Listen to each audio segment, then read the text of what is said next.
410 cubic inches. It's probably gonna go in the Hawk. This engine is for sale, but you know what? I don't care. We don't really need the money, to be honest. So we're just gonna put it in the car and play this summer. All brand new, K1 crank, K1 rods. Got some nice forged pistons. I'll show you the proper way of cleaning the crankshaft, final cleaning, you know. Look. It's turning by itself. So when it's turning by itself, you just clean the crank a little bit. Look at this thing.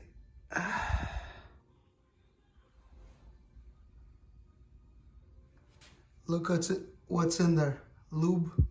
Look at this thing turn by itself.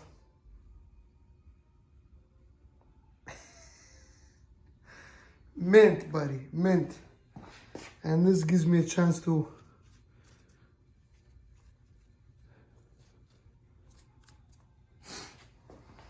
okay. So who's gonna guess how much power this thing is gonna make? So 410 cubic inch, 11.5 to 1 compression. Since now I have a water to air cooler, hydraulic roller cam, cathedral pour heads. I might do a little bit more work on them. The same ones that I had on a 370 cubic inch. I'll show you what I'm at. I'm just gonna stay after work and work on this stuff to get it done. So I did a little bit work on the exhaust. I'm gonna change the valve job around right now since the heads I've already run. I've softened the chambers a little bit. I don't know if you can see this flat spot like that. The intake port is not touched yet.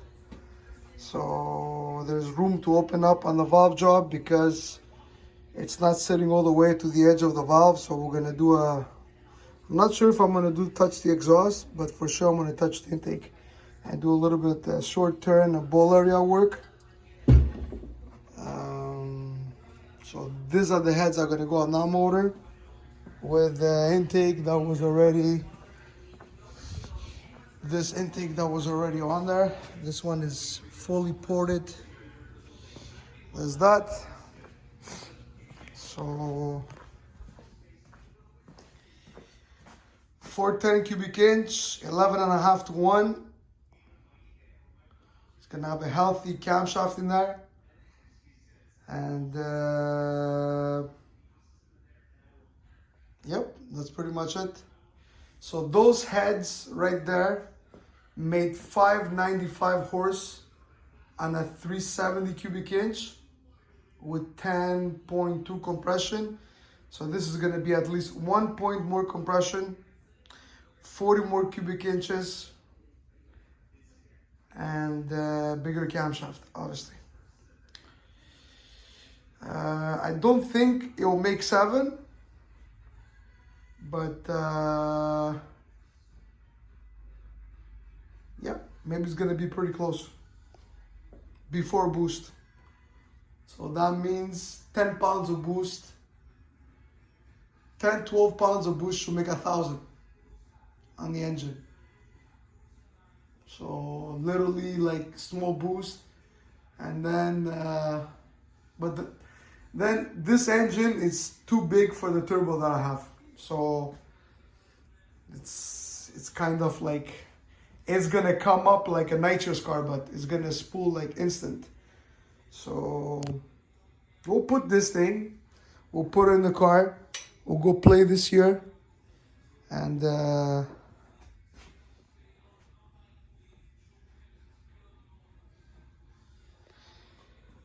maybe next year, I don't know, build a big block Chevy again with twin turbos. I don't know.